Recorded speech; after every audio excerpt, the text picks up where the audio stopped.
All right, this should look familiar to you. Okay, so we estimated with definite integrals.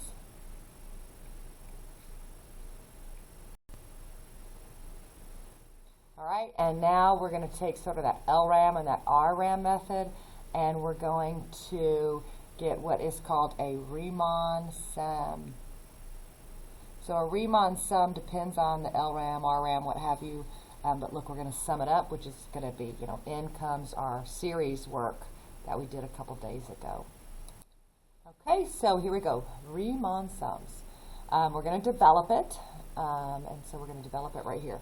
Consider the region bounded by f of x equals x squared plus 1 and the x-axis over the interval 2 to 10. Find the approximate area of the region using LRAM and 4 subintervals using the partition x sub 0 is 2, x sub 1 is 3, x sub 2 is 5, x sub 3 is 8, and x sub 4 is 10. Okay, so the area then on the L, okay, so we're going here, I'm drawing over. So that has a width, and this next one is at 3, right? This next one is at 5. So this is x sub 0. X is starting here. The next x is at 3. The next x is at 5. And the next x is at 8.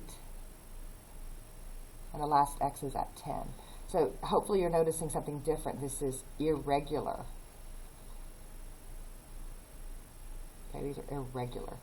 All right, so the height here of the rectangles, okay? So when I plug 2 in, I get 5, okay? So this rectangle is 1 by 5, okay? When I plug 3 in, I get 10. So this rectangle is 2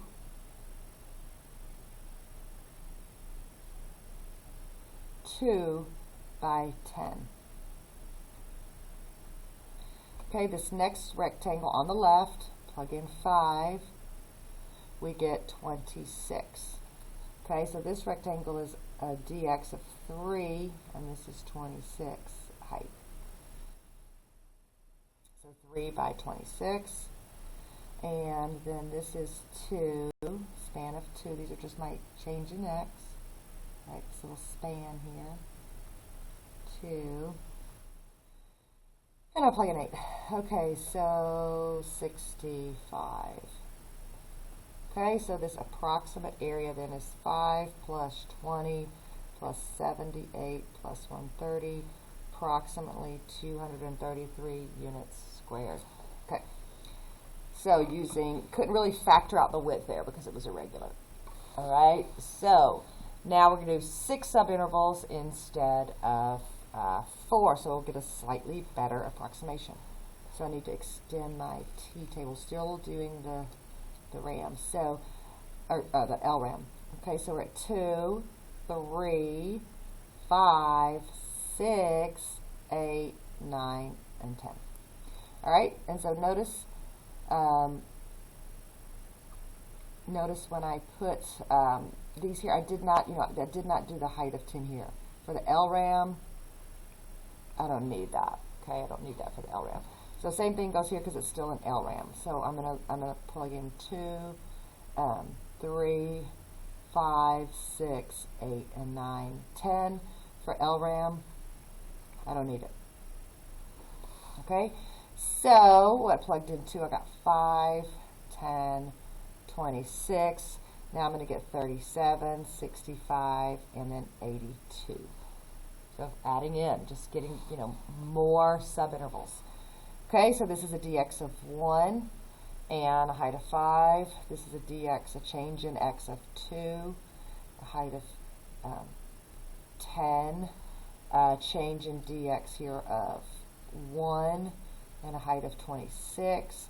Change of dx of 2 here, a height of 37, so change of 2, height of 37. Change of 1, okay, and a height of 65, and then another change of 1 and a height of 82. Okay, so this is approximately 5 plus 20 plus 26 plus 74 plus 65 plus 82. 272 units squared. So this is slightly better approximation because we have more rectangles. Okay, that should make sense. All right, so we're going to pop over to the next page. Okay, so looking at page 2, it says, given that same graph over 2 to 10, same thing, let's partition this into n irregular subintervals. We observed in 6.1 that we will get the same area using LRAM, RM, or MRAM if we have infinitely many rectangles. In this case, we'll use neither endpoint nor the midpoint. We'll just use some sample point in each subinterval. It doesn't matter if we're on the left or if we're on the right. We're just going to be sort of in the middle. All right? And when I say middle, I just mean somewhere in the middle. I don't mean the midpoint, but we're really not going to use the left, the right, or the actual midpoint, just some arbitrary point, in the middle. Okay. All right, so this is going to be kind of notationally driven, so let's look at this. Let's go the same graph, 2 to 10, for n irregular subintervals. Okay? So we're starting here at x sub 0 is this 2, and then 1. This was 1, this was to 2. Irregular. We're just making all irregular. It doesn't matter at this point. We're just developing the idea. So this is the kth rectangle right here. Okay. So I have the kth rectangle here, and this is just some arbitrary point. So the kth rectangle is right here. Okay. So I'm going to call this x to the k. So this was x to the k minus 1. And so I'm going to raise a height just somewhere random. So I'm going to raise a height somewhere in this kth rectangle and put an asterisk here. So this just kind of means some random height within the kth rectangle. Okay, so as we push the rectangles to infinity, the left, the right, the middle doesn't matter, so this is an arbitrary. Okay, so we've got all of these sort of labeled for us. Draw the kth rectangle, label the kth subinterval, label the width of each subinterval. So, this has a width of delta x1, a width of delta x2. This is going to have this kind of width of delta xk.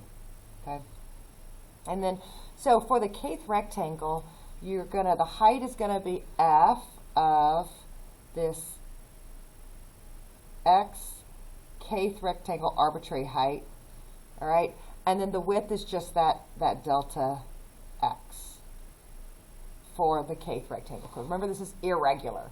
We're gonna make this less messy on the next page and get into regular.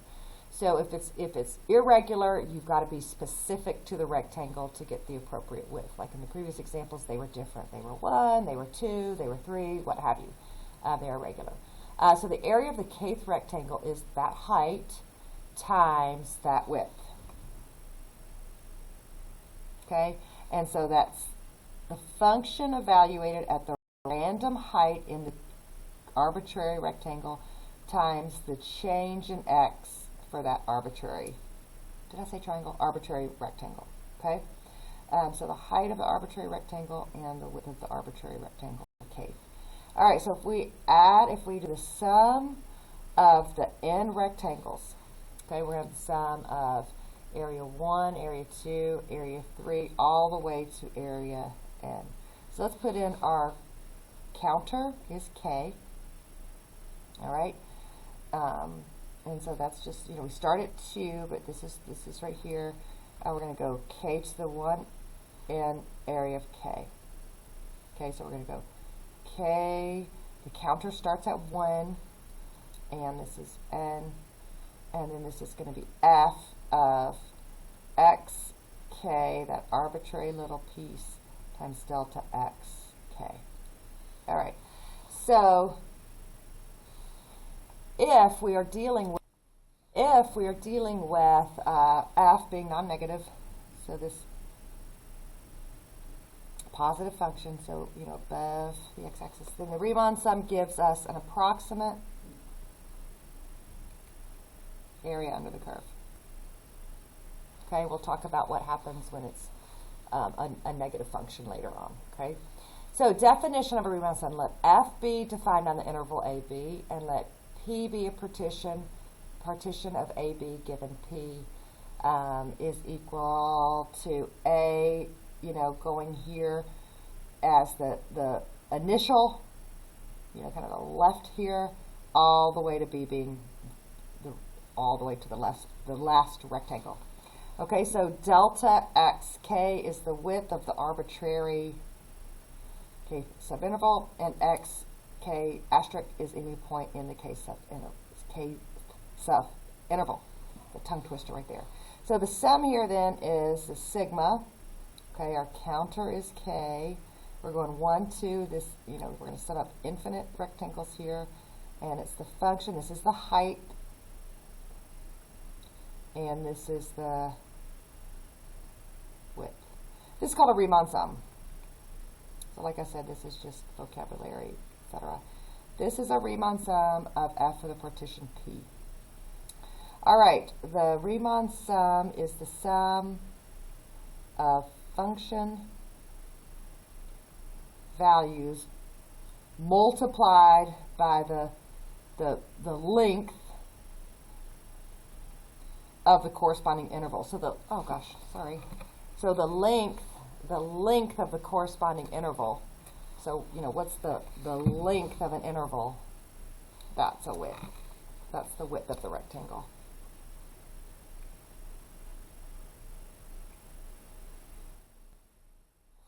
Okay. So much better when we just kind of put it into a problem. Let's see. Which we might not even get to today. This might be just a bunch of development of the idea. That's all right. All right, next page. The definite integral. So that's your Riemann sum. Let's go to the definite integral. Okay, so the partitions being irregular is messy. We don't like that. So to simplify the process, when we define the definite integral, we're going to use subintervals of regular length. So that means the same. So here's our x squared plus 1 over 210. We're going to partition into n regular subintervals. Okay. So we still have our kth rectangle. This is our k. Now this is our 1, 2, 3, ... This would be k minus 1 to k, and then all the way to x to the n. This would be x to the n minus 1, so on and so forth. We're going to look at infinite rectangles. So here's this kth rectangle. So if we partitioned from 2 to 10 in regulars, the width of each rectangle we can now just call delta x in general. We don't have to call it delta x k, because they're going to be the same. And so the length of each one is simply going to be 10 minus 2 over n. Okay, this is going to be 8 over n. All right, so in general, what did we do? Delta x in general was b, the end of the interval, minus a, the beginning of the interval, divided by the n, the number of subintervals, and this is going to be, n here because we want infinite. Okay? So that is just b minus a over n right there. Okay. So for the kth rectangle, here we go again. This is the height at this arbitrary point in here. This is just kind of saying it doesn't have to be the left, the right, or the mid. It can be anywhere. But the width is now uniform. It's delta x. And so this is height times width. So area of k here is f of x, k asterisk delta x. Okay? So it's kind of a little bit of a repeat, that what has really changed from the page 2 of these notes to page 3 is this is just a regular width. Okay? So the sum of n rectangles here is area n. All right, and so this is going to be, we're going to start our counter at 1, go to n, and this is just the area of all of those. Okay, so this is going to be f of x, k asterisk, delta x. All right, and we're going to see, and this is going to begin to look like an integral later on, but this is, this delta x is solidified now to be minus a over n. All right, all Riemann sums tend to be the same limiting value as the number of regular subintervals as goes to infinity. Okay, so this is the definite integral. This means you got the exact area under the curve, you got the exact distance traveled, what have you. Okay, so it doesn't matter if you go from the left, from the right, from the midpoint, or asterisk, some arbitrary. This is your definite integral. Okay, so once again, if we are non-negative, then the definite integral is the exact, precise, perfect area under the curve. Okay, that just means that above the x-axis. If we're below the x-axis, I'm just repeating myself, all that's changed on page 2 is this is not arbitrary subinterval, it's a regular one. Or irregular subinterval, now it's regular. So when we have a negative function underneath the x-axis, we'll talk about what that means later. Okay, so we need to be continuous. All right, and we're going to partition into n subintervals, meaning we're going to have, infinite rectangles. And so we're going to put a limit as n approaches infinity on this sum. We're going to start our counter at 1, go to n, and we're going to take the function evaluated at some arbitrary height and multiply it by a regular subinterval delta x. All right, and so this is going to transition into the integral symbol that comes from this sum, right here. This counter piece goes out, okay? This counter piece goes out. But the limit as we go to infinite rectangles is the definition of this integral, where we have a lower bound and upper bound. So this would be 2 and 10 for the particular problem above. Function would be x squared plus 1, and then dx takes the place of this width right here. Okay, so we're going to transition from the sums to what this means. This is actually accumulating the area under the curve. So this would be the interval from 2 to 10, x squared plus 1, and then dx stands for this change in x. And dx, as we know, we're not subbing in for that. That's just the closing of the integral. It's really, the process from here to here is really quite fascinating. All right, so that is the definition of definite integral. All right, next page. All right, so last page here. Sorry to pause the video. The custodian came in. So notation, definite integral. All right, so this is this Riemann sum. We're going to do this limit as n goes to infinity of this Riemann sum. All right. So this is the Greek letter sigma. Okay, it stands for sum. We're going to push the number of rectangles to infinity here. So right here we're going to have the function at this arbitrary height and delta x here. This is the Greek letter for delta. It means difference. The limit of a Riemann sum, the limit as n goes to infinity of a Riemann sum defines the definite integral. So this is the Roman letter S for sum. This is your lower bound. This is your upper bound. This is the function. And this is the variable of integration.